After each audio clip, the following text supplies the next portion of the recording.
Hey friends, it's Daisy. Welcome to Short Stories for Kids. If this is your first time tuning in, welcome to our awesome world where exciting things happen. In the last episode of Purple Pop Pete Invents the Cold Suit Part 2, we learned that Pete had finally completed his cold suit. And while he felt that it was perfect, he could not be completely sure that it was 100% dependable until he had tested the suit. This realization left Pete devastated. Today, we will find out what happens to Pete's amazing invention. But first, do you have a story idea of your very own for one of our special characters? Send it to us, and it might turn into a podcast episode. Check down in the show notes below to see how easy it is, or go to our website at daisyfrench.com. Parents, listening to Short Stories for Kids by Daisy French is a holistic and trustworthy way to engage the imagination, reduce screen time, and do something fun and constructive for your little ones, especially if they want to have their very own story featured here on our podcast. We release new stories every week. You will be amazed how your child's imagination is inspired and the oodles of fun they have along the way. So guys, are you ready to have some fun? Let's go! This episode of Purple Pop Pete Invents the Cold Suit Part 3 reveals the scheme that Pete comes up with to solve the challenge of testing his cold suit there at the coldest place on Earth. But Pete decided that he would not be beaten by this challenge. After all, the cold suit was his ticket to moving to a warm climate. So he took a deep breath and decided to remain calm. Suddenly, it was as though someone turned on a bright light, and Pete discovered the solution practically dancing right in front of him. You see, Pete's big brother, Perry Peanut Butter, who is 18 years old, was an aspiring scientist, and boy, oh boy, was he a smarty pants. Perry Peanut Butter worked as an intern for one of the most important scientists at the local National Research Station. As an intern, he got to work right alongside some of the brainiest, smartest, geekiest geniuses literally on Earth. This meant that Perry also got to learn tons of important things about science and how life works. Pete had always looked up to his big brother and was really impressed by his work and landing such an amazing job as a junior scientist. Pete wanted to be just like him when he grew up.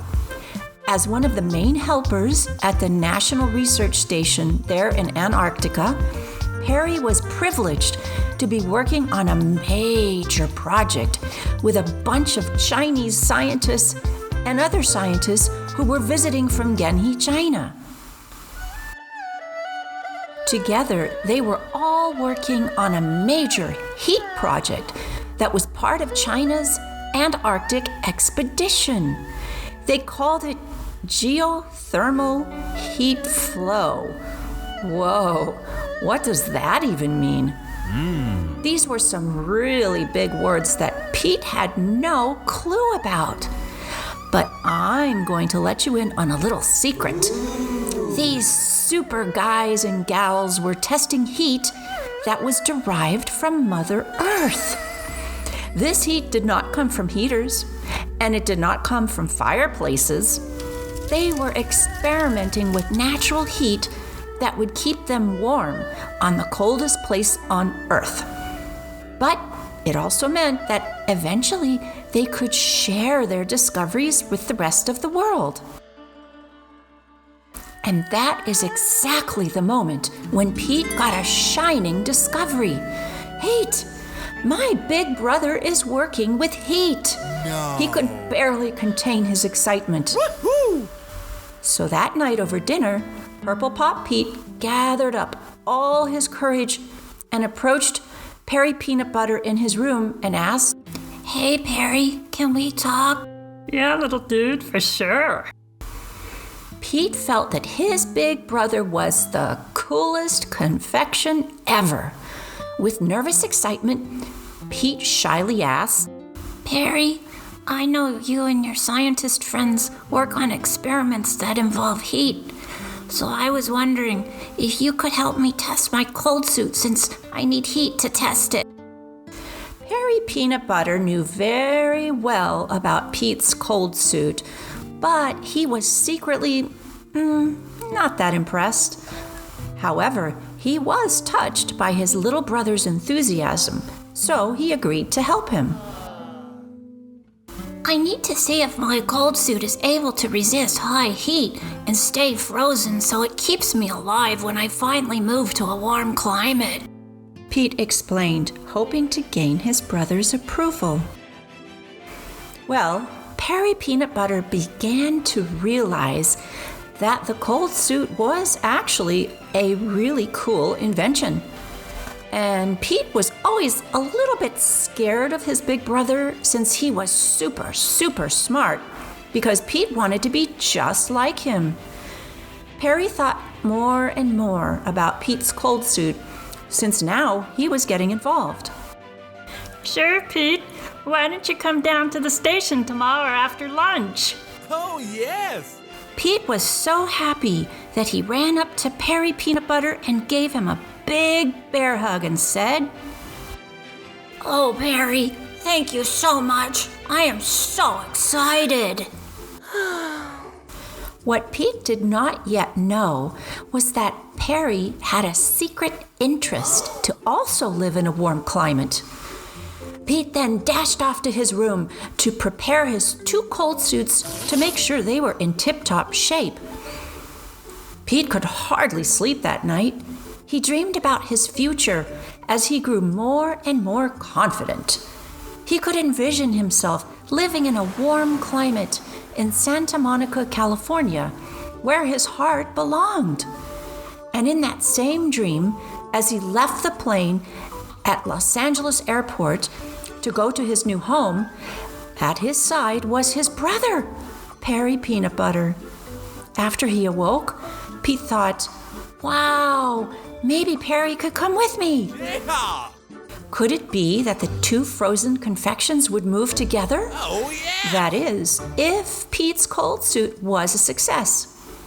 Okay, let's take one step at a time. The next morning, Pete could barely eat the delicious cantaloupe breakfast that Mama Victoria always prepared for him because he was so nervous. Soon, it was time for Pete to leave to go to the National Research Station to meet Perry. The night before had snowed, so the weather was ultra icy, which was fine with Pete. Even though he didn't need a coat, he loved wearing his snow gear anyway. Pete had never seen Perry in his work environment. The laboratory was amazing. There were so many microscopes and humans in white coats.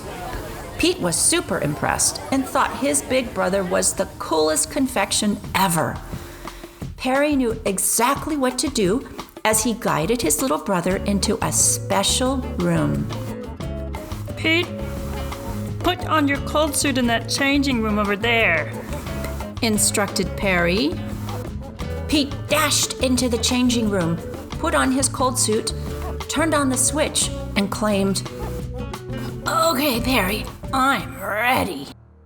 Perry led Pete into a special chamber with thick glass doors. Pete felt so important. Perry turned very serious and explained to Pete in a heavy voice. Purple Pop Pete, we are about to test your cold suit.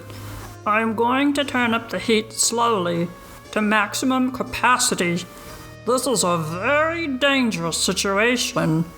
If you feel that your suit is not working, or if for any reason is not going to work, you will risk experiencing a meltdown. It means that your life is at risk. You must signal to me at once so that I may turn off the heat. Okay, Perry, I'm super ready. Perry Peanut Butter exited the small chamber, sealing the thick glass door behind him. Slowly, he walked into a tiny little room attached to the chamber, where there was a small window for him to monitor his brother. Pete's excitement increased as he felt thousands of tiny ice crystals inside the suit growing colder and colder. It was working! But now, would it withstand the high heat? The two brotherly confections were about to find out. The moment of truth revealed as Perry pulled down the giant lever that released the heat inside the chamber. Perry became more and more nervous as Pete did not signal for him to stop. 10 seconds passed. 15 seconds turned into 20 seconds. Still, Pete's suit withstood the heat as 30 seconds lapsed. Perry locked eyes with his brave brother as the heat increased higher and higher until it reached the maximum temperature. Perry gazed deep into Pete's giant eyes and feared that his brother would melt. Nearly 1 minute had gone by as the drama intensified. But then, Perry saw a huge smile spread across Pete's face as Pete began to jump up and down in excitement, screaming, Hooray, hooray! My cold suit works! At once, Perry turned off the heat with a huge sigh of relief.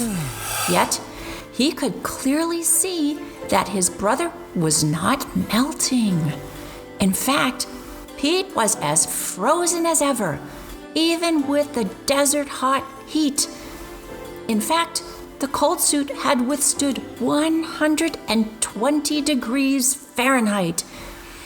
That kind of temperature was hot enough to melt a lizard. Most importantly, it was clear that his little brother's invention worked beautifully. In this epic moment, Perry knew very well that this young inventor and aspiring engineer had just confirmed his ticket to move to a warm climate. He was so proud of Pete. Perry, do you know what this means? It means that I can move to a warm climate. I can live in Southern California. Holy hop and apple pops. I can live in the desert if I want. I can go to the beach. I can ride my scooter down palm tree lanes. Holy papaya popsicles. I can sit in a cafe and sip fruity juice slushies with my friends. Soared Pete's imagination. Whoa, whoa, whoa. Slow down, Pete. Slow down. Let's give it one more test, Cautioned Perry. I know. Let's go tell your scientist friends. Shrieked Pete. No way, dude. We are not going to do that. This is a very important invention, and we don't want anyone to steal your idea, Instructed Perry. Listening to his brother's voice of reason, Pete agreed. And so it was that the brothers successfully completed another round of testing. What an accomplishment! Perry was so proud of his little brother that he treated Pete to a fruit cup at Pete's favorite cafe. It was the best celebration ever. The end. I am so happy that you could be a part of today's story. If you enjoyed this episode about the adventures of Purple Pop Pete, explore more at daisyfrench.com. Now that Pete's special cold suit is tried and true, do you think that he will move to sunny Southern California where the weather gets super hot? Tune into our next adventure as Pete makes some drastic decisions about where he is going to move. Go ahead and subscribe to get notifications of more adventures of Purple Pop Pete and many other characters. And don't forget to tell your friends. See you again soon.